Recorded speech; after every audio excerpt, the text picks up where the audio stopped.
Welcome to Your Intended Message, the perfect place for leaders and promising professionals who want to convey the intended message for greater success.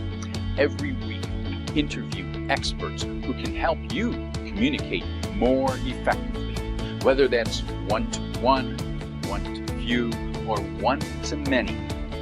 And perhaps the most important conversation, one-to-self. I'm your host, George Torok. My guest today is Vince Poscente. Vince, there's 3 facts you should know about Vince.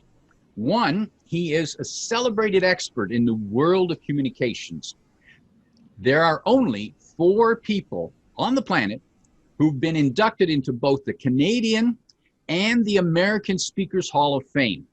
Vince is one of them. His communication skills have a proven shelf life. He has maintained an in-demand schedule for speaking for 2.5 decades. And 3, he is an expert in the world of impact and influence. As a New York Times best-selling author and Olympian, he is attuned to excellence, focus, and drawing people into stories they will never forget. Vince, welcome to Your Intended Message. Hey, George, good to be with you again, virtually. Great talking with you, Vince. And let's pick up on that last point, drawing people into stories they will never forget. Right. That's a powerful skill to have, and I guess it doesn't come naturally. There must be technique to it and practice. Tell us, how did that work for you? How does it work for you, and what can people take away? Well, let's start where we end up, which is this is actually recently. I was at this cocktail party with this friend. I knew nobody at this event, and there was maybe about 40 people at this house party, and we were in a circle, and this guy starts telling a story. And I started to realize he was talking about me.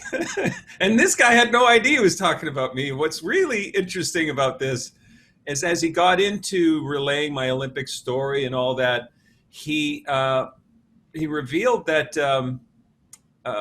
that it was some sort of pharmaceutical firm, Abbott Labs. And I went, Abbott Labs? And then I piped up and I said, that was 10 years ago. And he says, yeah, why? And I said, well, I was the guy standing on the chair. And he went, that's right, it was you. Now, the reason I share that end game to you is that if somebody can relate a story that they only heard for an hour of time, 10 years later, and in that span had seen hundreds of other speakers, well, then you're onto something, right? And it's working. You know it's working, and the tip of the spear with any kind of communication, and I'm not just talking about speaking, I'm talking about even emails, is to be able to have that impact and influence to get somebody's attention. And the only way to do that is through experience, when they experience the message. And so, as you said, it doesn't come naturally. There's a lot of technique to it, and we can dive into that through our conversation if you like. Well, tell us some of those secrets there, Vince. What are the techniques? And I'm guessing the story I've seen you do is the one where you describe your experience as a downhill speed skier. Now, right. Very few people in your audience are going to be Olympians. Almost none of them are going to be, probably none of them are speed skiers. And there's going to be a whole lot who aren't even skiers. So how do they experience your story? Well, what I do now is draw them into what it feels like and smells like and all that. What I used to do is my opening was at the age of 26. I'd never ski raced before. And 4 years later, I was vying for the gold medal in the Olympic Games. And I'm here to share this story with you today. And so I talked about myself. I made the audience the observer of what I was saying. Now I open by standing on a chair on a sideways, slope, like you're standing on the side of a 42-degree slope. You're going to go 0 to 60 miles an hour in 3 seconds. You're going to be up to 125 miles an hour in 8 seconds. All heck is going to break loose. You want to maintain a tight aerodynamic tuck. As you point those skis downhill, the skis are going all over the place. Do you see the difference? The first one was the audience is the observer of the story.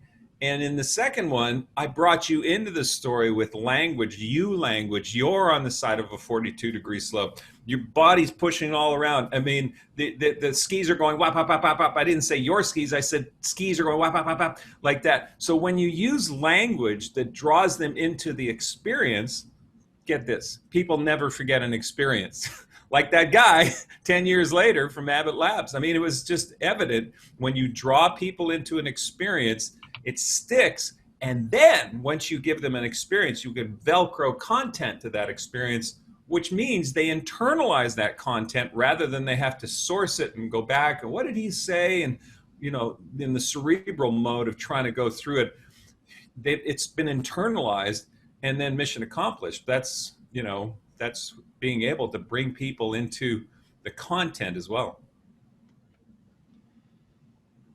It's important. You said it's important for people to internalize the message. Now, how might a company leader, a corporate leader, a CEO, when they need to deliver a message, they don't have the excitement that you did of as an Olympic athlete. How can they how can they get their employees, their staff to internalize the message of working on a project, working for a goal, building better customer service? How can that CEO do that?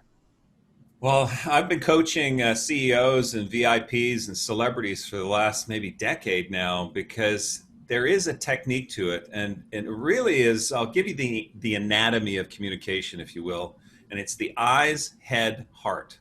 Now, the sequence I would counsel any CEO to do is to get their attention, get their eyes, get their attention where they go, oh, this is different.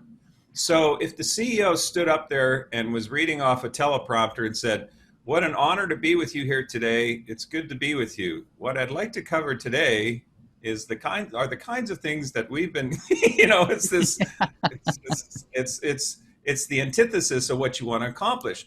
What if a CEO started by saying, breakfast this morning was fascinating because the hotel had provided a buffet, but the waiter said, what if you actually went off the menu? And you know what I'd recommend? And he went down the list, and this waiter was taking down a path of the experience of breakfast. Now, what if you started that way? They're not expecting that. So that's the eyes. The head. Get inside their head with information that's innovative or counterintuitive. Either of those two things are essential to have people lean forward and go, oh, I hadn't thought of it that way. Thank goodness you're our CEO, right? So to have stuff to get inside their head, if you said stuff that's cliche or stuff that they're expecting or something that they already know, then your audience is going to go, yeah, I know this. Yeah, I already got it. Check. Thanks, Einstein. So if you say stuff that gets inside their head, make sure it's innovative or counterintuitive. Now, what if you were saying something that was conventional in nature, like we can't give up. We can never give up. As Winston Churchill said one time, we'd never give up, never give up. Well, yeah, okay, everybody's heard that one before, so that's not innovative or counterintuitive. But if that's the message you wanted to say, maybe you could say it this way. The first thing we have to do is give up. First thing we have to do is surrender. And people would say, what do you mean? Like, why are you saying that? Because giving up means that we've been able to step back and say, is this working? Is this approach working? And in order for us to be consistent and persistent and never give up is to be able to step back, look at it and go, oh, I get the picture. And then we move forward. I just said the exact same thing as never give up, but in an unconventional way, in a way that's innovative or counterintuitive, right? So And then the heart piece is something personal, something vulnerable, something in a position where you're, um, talking about teaching your kid to ride a bike for the first time, or the first time you rode a bike and you kept falling over, and something where there's vulnerability to it. When you connect with people's heart, then you got their attention, you got inside their head, and they've connected to you personally, and that sequence is magic. Now that's interesting. When a CEO stands at the front of the room, probably the last thing that they are telling themselves that they want to do is to appear vulnerable or imperfect, because then people think they're not fit to be a leader. Yeah. But in reality, the truth is what? The truth is, think of people in your life right now who you're most connected to. Think of people that you trust the most. Think of people that you would follow anywhere. And those people have shown their vulnerability. Think of people that you don't trust. Think of people that you wouldn't follow. Think of people that you kind of have your guard up. They have not shown their vulnerability. In fact, they've done the opposite of that, and there's this wall around them. And that if that's the end game, if you want to connect with your people, if you want them to follow you, if you want to be able to have them feel that they are part of your life and you're part of theirs, then vulnerability is and it's not about crying. It's not about, I love you, man. It's about being real, authentic. I'm doing this on this call right now because, at one point I was scratching my leg down here. Well, you know what? So that's not perfect, but whatever. It's this human experience. And there is a difference between acting authentic and being authentic, right? Or doing authentic. Yeah, that's an even better way to put it. There's a difference between doing authentic and being authentic. So being authentic is the winner. How do we recognize the difference? How do we recognize the difference? Yeah. Everybody has that, I call it the BS detector. And the BS detector kind of goes, and then you all of a sudden realize, yeah, I don't think this person is really doing what they're saying or whatever. There's a fair bit of intuition or internalization of the reading the person and that kind of thing. So, and for the speaker themselves, the CEO speaker, the corporate leader, when they want to come across as authentic, what meter or how do they know that they're on track, that they are doing authentic, not just acting? There is one way, which is like jumping off a cliff and learning how to fly on the way down. And that is to, I'll give you a case in point of the point being authentic on stage, or being authentic when you're communicating through a video like this. I spoke to a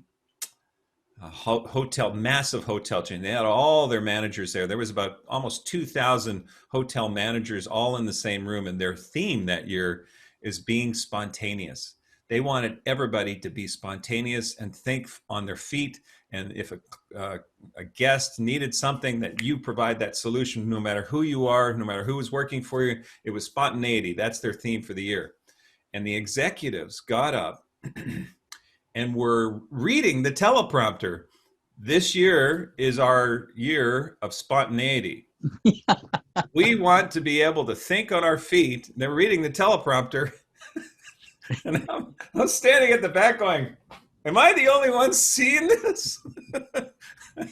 And so I don't know how much money and time and effort they put into that spontaneity, and the message cratered purely, not practically speaking. You could take a bucket of content and dump it on people's heads, but is it going to stick? Or you can provide something that's truly an experience. And that's why this coaching thing that I've been doing has been so valuable, is it's really the light bulbs coming on, and stop making everybody the observer of your message where they have to process and experience it. So to be able to to communicate in that way would be to have bullet points. These are the 10 bullet points I want to hit.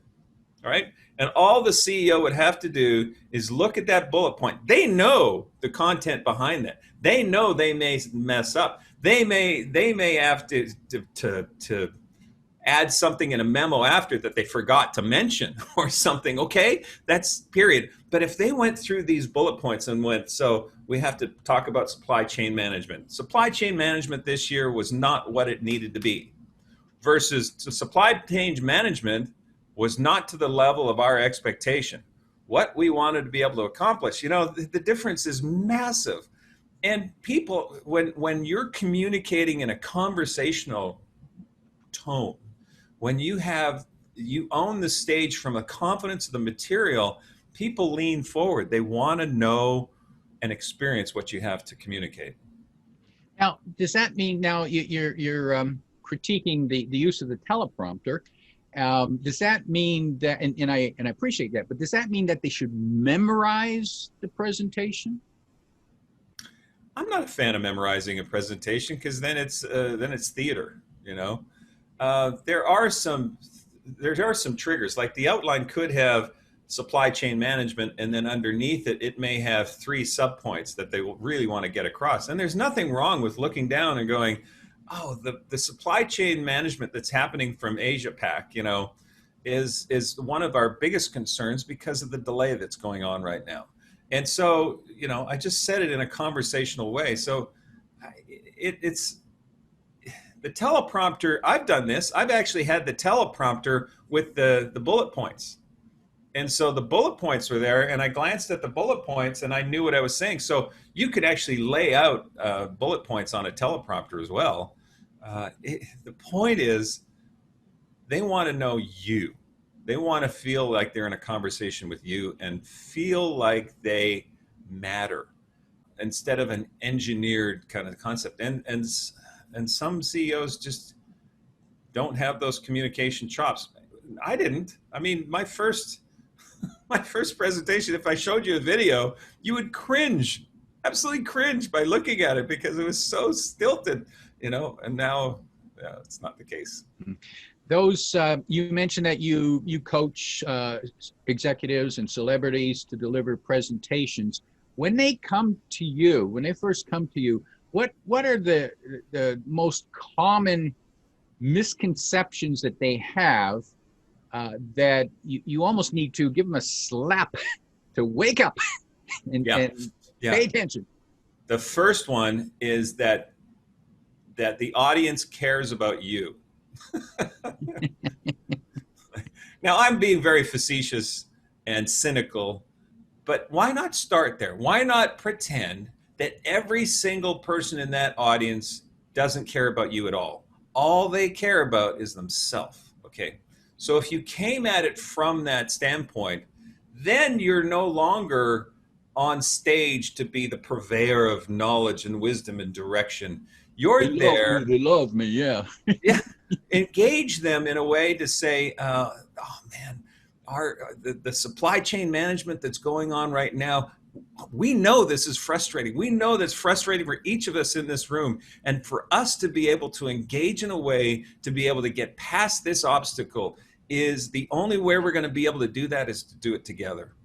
So let's figure out, that language is so different than our supply chain management is something that needs to be fixed, and there are people in this room that know or the version is, well, we would love to be able to have you work even harder this next year in Q2 and be able to have with this kind of outcome that we're aiming to have. And, all these different angles of leadership and messaging and all that. Man, when you come at it from a conversational tone and pretend that they only care about themselves, your language changes. Right? Think of if we have 3 kids, and they're now college age. But when they were teenagers, holy moly, you learn a lot about communication, because guess who that teenager cares about? Themselves. Period. Me. It's me. Center of the universe. Me.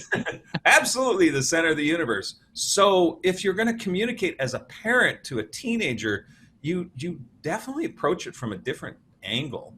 And that kind of skill set comes into play when speaking to an audience as well. Now, I'm curious. You mentioned your three children who once were teenagers, and how you learned. Do you have? And you talked about being authentic and vulnerable. I wonder how vulnerable you can be right now. Do you have an embarrassing moment when you learned something about communication from your teenagers? Well, it actually started when they were particularly young, and boys and girls communicate differently, by the way. So our boy is the oldest, and he was 4 years old. This is when I knew I had to get my game on. He had done something, and I yelled at him. I went, "Max, you can't do that." You know, I was really angry. And he was 4, and he looked up with his blue eyes, and they were just blazing, and he just stared at me, and I went, "You know what? I'm sorry. I'm sorry. I shouldn't have yelled. I shouldn't have yelled. I'm sorry." He said, "That's not it." I said, "Well, yeah, it is it. I should not yell. I should say it in a very calm manner." He goes, "That's not it." I said, "Well, what is it, little buddy?" And he goes, "Well, don't you know you're teaching me how to be a father?" I was like, "Oh my gosh." So, yeah. And it was pretty much that way until about 22. It was constantly on my toes. Then later on, he says, "Don't give me that motivational speaker crap." So yeah, it's a lot of storytelling still with teenagers, and really moments where, to be told what to do. We're recording this during the pandemic, and down here in Dallas, God, people some are just pushing back on the face masks thing, and I don't want to be told what to do. I'm this freedom of rights is in the Constitution, whatever they're saying, and people generally, by and large, don't like being told what to do, teenagers included, employees included. And to be able to communicate in a way where we're in this together, and instead of telling them what the consequences are, let them figure it out. There's something called Gestalt communication, where you say, "In my experience," or "This is what happened to me in the past," or "These are the kinds of things that I learned along the way." You give them the freedom and the choice to go, "Oh, I get what you're saying. Maybe that would work better if I did it a different way." So, and there's no rule book with teenagers, by the way. Good luck. That would be a big bestseller. Yeah, all the answers to raising a teenager. Yeah, it would be a very short book. Yeah, everything I know the about cover would be, I don't know, knock yourself out. everything I know about raising teenagers. Just one paragraph. One paragraph. They're annoying. Yeah. Well, now they're college age, and because of the whole lock-in and stuff, my biggest problem was they're drinking all my beer. That's the problem. Yeah. But they're going back off to college now, so get our house back. Vince, you've been known as you're most commonly known as a motivational speaker. You get people excited. You take them in your story. You use your experience as an Olympian. You've also experienced. You've been part of 6 expeditions to the Himalayas, the Himalaya mountains. That's where the big one is, Mount Everest. Exciting experiences that you have as a motivational speaker. Yeah. When a client says, "Vince, we want you to come in and speak to our team. It's the annual conference, the sales conference." What do you figure your key goal is when you're talking to this audience? What is it that you want them to get from you? You could summarize it in 2 words. 2 concepts. One, to establish a goal that has an emotional buzz attached to it. So the audience member is so clear on where that end is, that where they need to head towards, And the second thing is how they show up. And it's through a methodology that I learned in sport. Because, you know, as I mentioned earlier, I started ski racing at 26, racing against guys who had been racing since they're 5. So everybody tries to do what the competition's not doing. So whatever business we're in, whatever service we provide, whatever products we offer, we try to do what the competition's not doing so the customer picks us. In this 4-year journey to get to the Olympic Games, I couldn't do what the competition's not doing because they already had a 20-year head start. But you can do what the competition is not willing to do. And I'm telling you right now, that doesn't mean you have to work harder. It means working smarter. So the Olympic motto is Sidious Altius Fortius, which means swifter, higher, stronger. Well, I added a fourth one called Smartius, and competing smarter.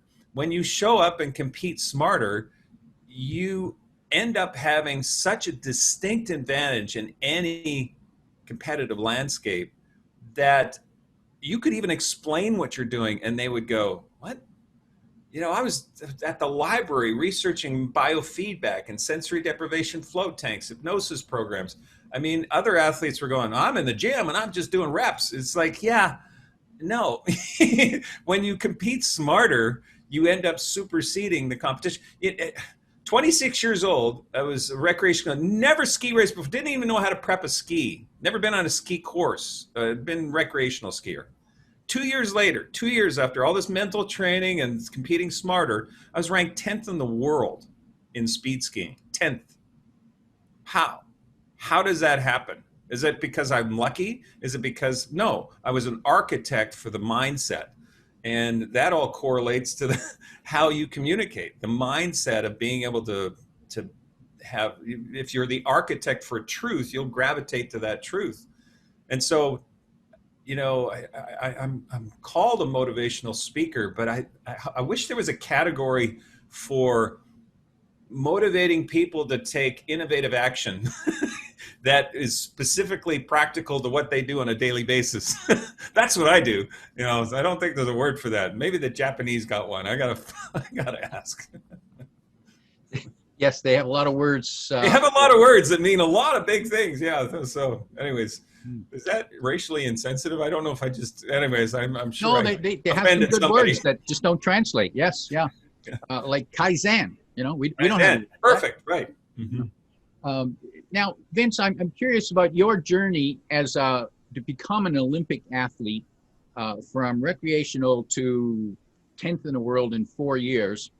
I'm curious about the communication, the self-talk that you had to experience in order to get there, because I'm pretty sure it wasn't you sitting reading a manual, and perhaps you had a coach and that's helped, but I imagine the big part was about Vince talking to Vince.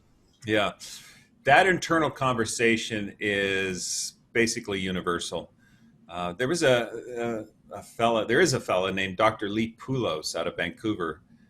And I was sitting in a speech of his once, and he said, in a second of time, your conscious mind processes with 2,000 neurons. So in 1 second of time, your conscious mind is processing. You're listening to what I have to say. It might be making sense to you. You might be thinking about lunch you're going to have later. You might be thinking that I look like Steve Martin or Bill Clinton, or my wife says I look like the old man from Up. Whatever you're thinking consciously with 2,000 neurons is in that second. In the same second, the subconscious mind is processing with 4 billion neurons, with a B. 4 billion. Wow. 4 billion subconscious neurons are firing off in your brain in a second of time versus 2,000 conscious. Now, who's in control? Obviously, the subconscious mind, but they call it subconscious for a reason. It's below consciousness. So obviously the subconscious is in control. The ratio that I then extrapolated from that and then turned it into a book is called The Ant and the Elephant. The ant is the conscious mind on the back of the elephant. The ant is making decisions on direction. We're going this way, says the ant. And it's on the back of the elephant going, west? What if the elephant is headed east and is going, this way? Which is the ant, way is the ant really going? East, thinking he's going west. So the essential piece within that internal conversation you referred to is aligning your ant and elephant, aligning your conscious intention, that conversation, or externally or internally, that you're having, and that the subconscious mind wants to go in the same direction, where 2,000 neurons and 4 billion neurons are headed in the same direction. You have that kind of alignment, and then you're getting to the Olympic Games. You're creating a new product or service, or reinventing yourself, or pivoting a company. I mean, there's so many examples of companies that pivoted. There's companies that didn't, people that turned this kind of crisis into an opportunity. And this has to do with an alignment of your ant and elephant, pointing both of those guys in the same direction.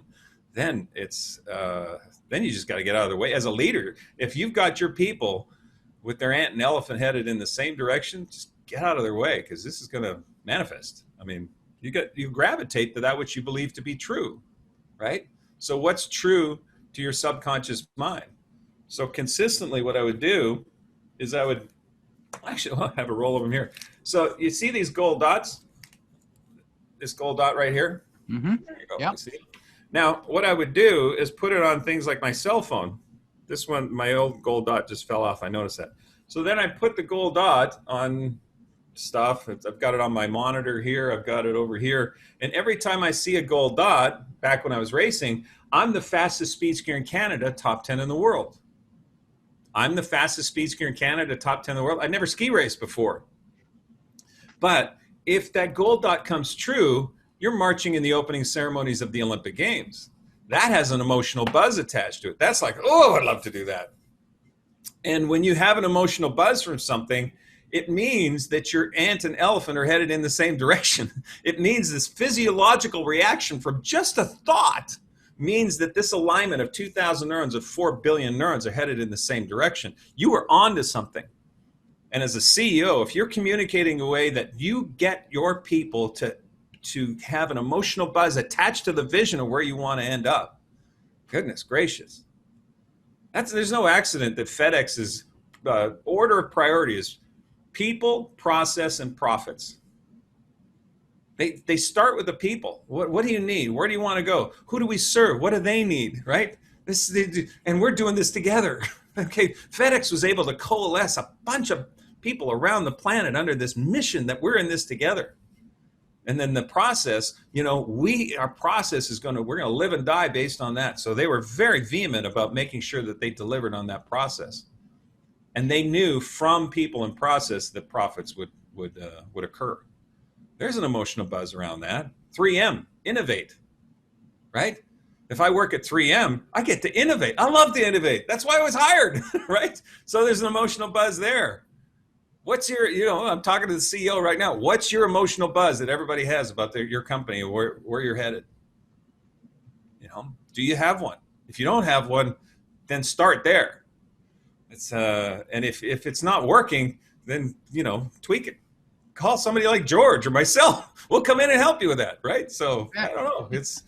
We're in this together. So that's why I'm doing this call with you right now. So the emotional buzz. Now, is that something that may already exist but needs to be found, or does it need to be created? I would say yes. I haven't been to one consulting session. It's not just keynotes that I do. It's not just coaching CEOs and VIPs. It's also these workshops that I've put people through. I worked with Boston Scientific. Here's a good example. And they knew what they were doing. They knew what they were on track to do. They just couldn't put it in a statement. And our coalescing statement, if you will, at that moment was be the difference for life, right? It had a double entendre that they were being, not doing, be the difference, making the difference in the lives of others and themselves for life, for the lives of others and themselves forever, for the long term. Be the difference for life. Once they got that statement, that gold dot of theirs, oh my gosh, they just they just lit it up. They were doing at the time, this was years ago, the stents, those things that expand. I don't know what a stent. Anyway, so they were super excited about that, and then they just lit it up. Am Oh I yeah, the reason for that? I don't know, but they were yeah. certainly on board. I remember. Yeah, if I remember my science, the stent is what they put inside a vein or an artery to Yeah, to expand or to keep it expand it. open. Yeah, yeah, And I like a big difference between the word being the difference in life as opposed to doing. yeah. Oh yeah, yeah, yeah. Are you a human being or a human doing? Right. I know there's engineers listening in going right now, I'm a doer. Where's the data? Yeah, no, it's really both. I like that symbol, that the Chinese symbol of the yin and yang, right? Two things that being and doing, they interact, they become part of the whole. And the yin and yang of the emotional buzz is it's also important that this gives you anxiety, that this scares you, this makes you afraid, this gold dot of yours, for this reason. And I pulled this from an author named Stephen Pressfield, who's become a friend over the years, and his book called The War of Art. So buy that book, The War of Art, because in there he exposes that if you're afraid of something, it's important to you. So that means you need to go towards that because it's important to you. If you weren't afraid of it or you're indifferent to it, then it's not important to you and it wouldn't cause fear anyway. So this fear and emotional buzz attached, that yin and yang of those two things, it scared the hell out of me to think that I was going to go to the Olympic Games as a recreational skier. I'm not superhuman. I don't have this gene that just goes, oh, whatever, I'll just do it. I'm actually pretty analytical. This is nuts. 2 years into this, just before this top 10 ranking, I mean, I wasn't even on my first year of the World Cup circuit. I mean, I was just going, am I an idiot? Like, what am I doing? There was no evidence, because you just don't go to the national team and say, hey, I'd like a turn. You don't go to the Dallas Cowboys and say, I'm a heck of a kicker, So, no, you got to earn your way in there or find a way to get exposed to the right people, all that kind of stuff. So, yeah, it'll scare you. Yes, it'll be difficult. But, man, if it has that emotional buzz that's combined with that anxiety, that's exactly where the direction you need to be going. And it's exactly what CEOs need to communicate to their people, that they draw out of those people what that emotional buzz, what that gold dot is for them, that they put it on their cell phone and they look, okay, this is what I need to accomplish. This is where I'm headed. Powerful tips. Vince, you are available for coaching and consulting with executives and celebrities to help them improve, actually take their presentation from good to great. People who are interested in that, they can find your website, VIP, as in very important person, Dias, and that's DAIS.com. Do I have that right? You do? Yeah. VIP Dias. I only take 2 clients per month. I don't take people that need Toastmasters, because that's what Toastmasters is for. Do that. But it's really for people that are good on stage, that are giving a message, CEOs who are giving a message. They've been doing a lot, but there's a way to be great. And if you don't engage with me, just figure out how you're going to be able to draw people into an experience. Yeah. Now, that might be an appropriate comment to end on. For those CEOs out there, not every one of them is going to hire you or me, but if there's one change they could make in the next presentation that they deliver to take advantage of the buzz, what would that piece of advice be? The advice would be a sequence of how you communicate a point that you're trying to get across. And it's a sequence of point, story, connect, point. Make a point that's innovative or counterintuitive. Tell a story that brings them into the experience. We've talked about this. Then connect it to them on how it makes sense in their world. It could be a case study, something another company did. Just connect it to them and then reiterate that point that's innovative or counterintuitive. And if you go through that 4-part point, story, connect, point, and you just repeat that, they'll jump to their feet at the end. They will be so excited to be part of the journey that you're taking them on. Make those changes to your next presentation and you will be fabulous. You'll be outstanding, a star in your own organization. Yeah. My guest today is Vince Poscente, the one who's helping you find and connect with their buzz. If you like what you heard, remember to like, comment, and share this podcast. Come back every week for more practical insights to help you convey your intended message. I'm your host, George Torok.